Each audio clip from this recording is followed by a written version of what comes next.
அவனும் குழந்தைங்க கூட்டத்தை விட்டு தனியா வரட்டும், ஒரே அமுக்கு அமைக்கிடுவோம். யாராவது கிட்ட வந்தீங்க? குழந்தை உயிரோட இருக்காங்க.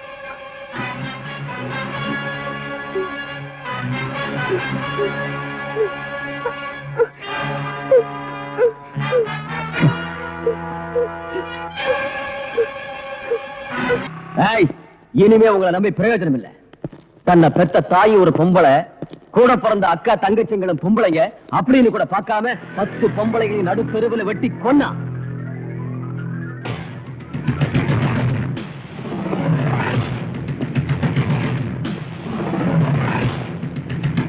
ரவுடிங்க கிட்ட இருந்து இந்த நாட்டை காப்பாற்றுற 10 போலீஸ் அதிகாரிகளை ஈவிரக்கம் இல்லாம சுட்டான்.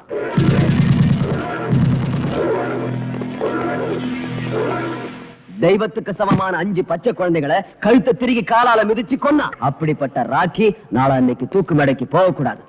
அவன் வெளியே வரணும், இங்க வரணும். அதுக்காக என் சொத்து முழுக்க அழிஞ்சாலும் பரவாயில்ல. போ.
குற்றவாளியும் இல்லாம, சாட்சியும் இல்லாம, என்ன வழக்குன்னு தெரியாம இந்த கோர்ட் கூடி இருக்கு.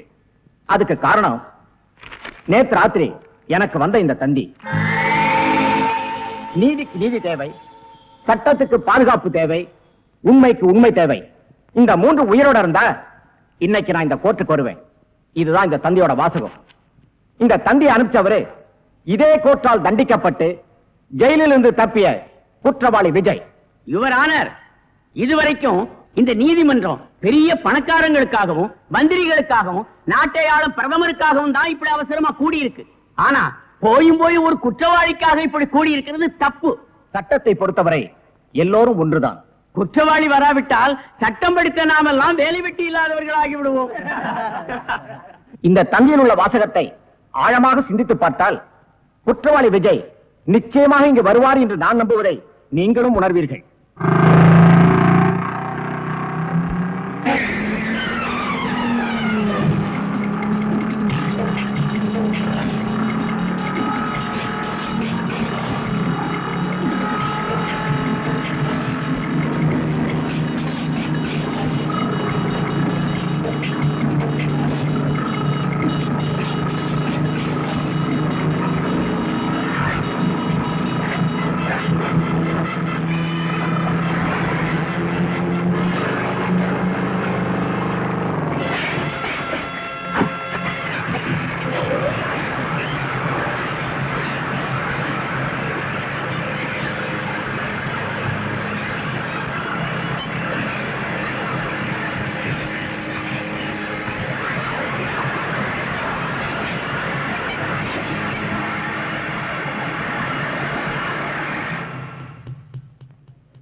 நான் கொடுத்த தந்தியை மதிச்சு எனக்காக காத்துட்டு ரொம்ப நன்றி.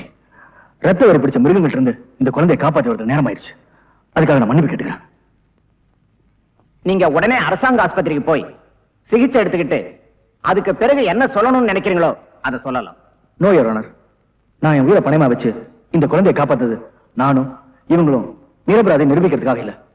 நீதி, நேர்மை, நியாயம், உண்மை இதெல்லாம் காப்பாத்துறதுக்காக தான். அவங்க கொல்ல வந்து இந்த குழந்தை இல்ல, இந்த நீதிமன்றத்துக்கு கிடைக்க போற உண்மையான சாட்சி. கோர்ட்டு வாசப்படியை மதிக்கிறவன் நல்லவனா கெட்டவனா, வேண்டியவனா வேண்டாதவனா, ஏழையா பணக்காரன்ற பாகுபாடு பார்க்காம அவன் சொல்றது மட்டும் காதுல வாங்கிக்கிட்டு உண்மையான தீர்ப்பை நீதி வழங்கணும் தான் நீதி தேவதை கண்ணில் கருப்பு துணி கட்டிருக்கு. இந்த கோர்ட் அதை கடைபிடிக்கிறது உண்மைனா இந்த குழந்தையோட சாட்சியை ஏத்துக்கிட்டு இந்த குழந்தையோட சாட்சியை தெய்வ சாட்சியா மதிச்சு குற்றவாளி கடுமையா தண்டிக்கணும். சட்டத்துக்கு தேவை சாட்சி. அந்த சாட்சி சரியா அமைஞ்சா குற்றவாளி யாரா இருந்தாலும் கடுமையான தண்டனை நிச்சயம் உண்டு. இந்த வழக்கு வருகிற 10ஆம் தேதி அன்று விசாரணைக்கு எடுத்துக் கொள்ளப்படுகிறது. கோர்ட் இத்துடன் கலைகிறது.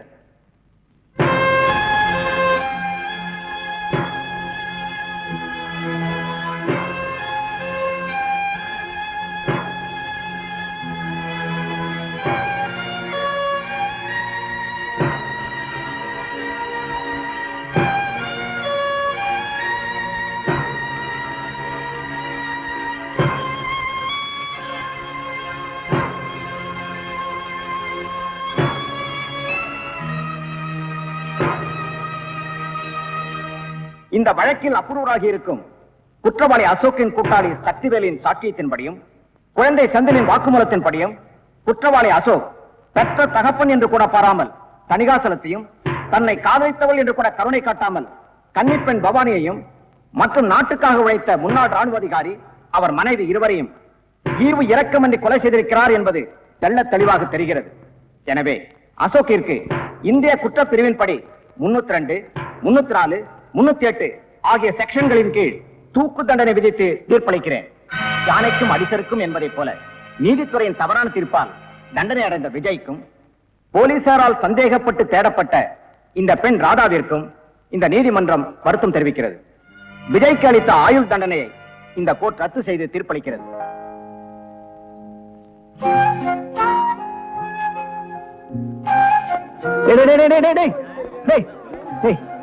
எங்க ப்ரோ? எனக்கு தான் அம்மா அப்பா யாருமே இல்லையே. டேய், இவன் அனதலடா. உனக்கு அம்மா அப்பா எல்லாமே நாங்க தான். என்ன